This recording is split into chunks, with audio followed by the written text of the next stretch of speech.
Let's return to our top story now and the debate over U.S. military action in Syria. Joining me from the U.S. Capitol is Congressman John Garamendi. He's a Democrat, but he has said he is against military action. Congressman, thank you so much for joining us. A great deal of movement then on the fate of Syria's chemical weapons stockpile. How is that affecting the debate currently underway on Capitol Hill? It's had an incredible effect, and I think a very, very positive effect. Russia's overture and the apparent, let's say, interest by Syria to follow along has really changed much of what's gone on here today. We've had our classified briefings, which are basically on yesterday's problems and yesterday's issues. Going forward, this is a major step and it's something that we really ought to embrace. I think the president has already done that. I want to thank Russia for putting this forward.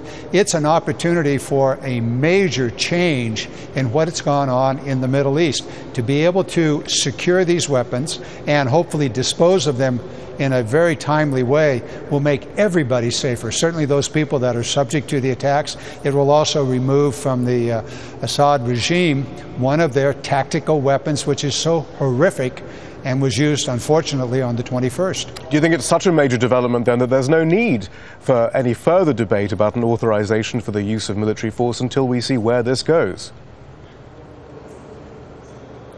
Well, I think the debate will go on. I think there's a lot of issues that we're concerned about, a lot of what ifs, how is it going to be done, and so on and so forth. But I think the vote that is the climax of this is going to be put off for a while. The Senate already has decided to move until at least the end of this week.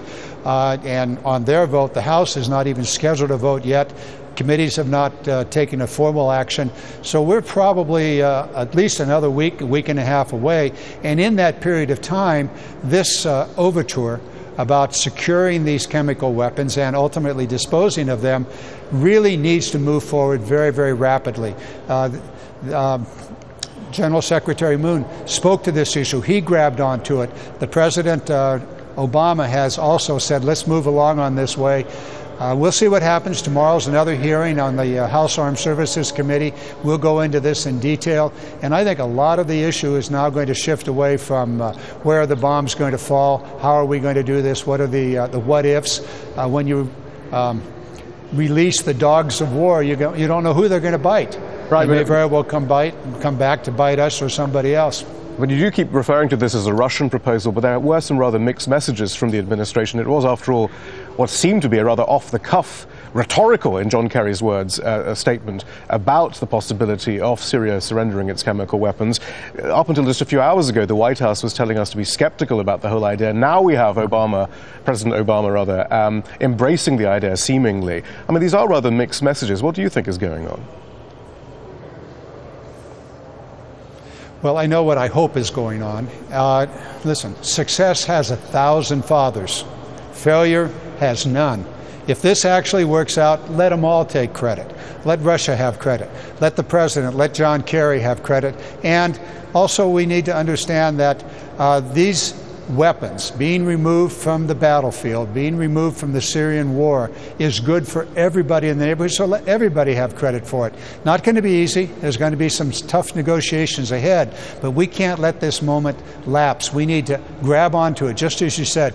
There was skepticism. I heard that skepticism in hearings that I attended virtually all day today, but by the end of the day, what I heard was President Obama saying, let's go with this. Let's see where this will take us. That's good news for this entire world. But, Congressman, we're also hearing the administration and indeed Senators McCain and Senators Graham saying, look, the only reason we've got this far is because of the threat of military force. That's why they do need a vote on an authorization on the use of military force as soon as possible. Do you buy that argument?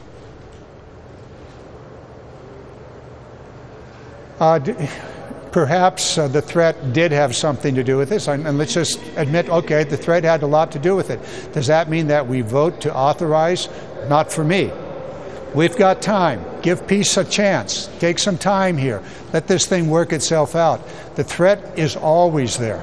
The United States can carry out this, as the President said a week ago before he turned this thing back to Congress. He said, we've got time. We can do the military bombardment anytime in the future. I don't think we ought to, But nonetheless, there is a moment of opportunity here. If people want to take credit for it for whatever reason, let them have the credit.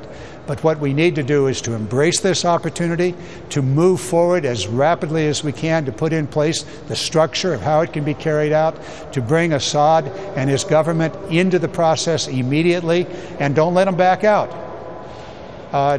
If they use chemical weapons again, the vote here in Congress will move very, very quickly, and it will not be a pleasant situation for Syria. Now, that's not where I am, but I also recognize where my colleagues are. Congressman, thank you very much. Good to be with you.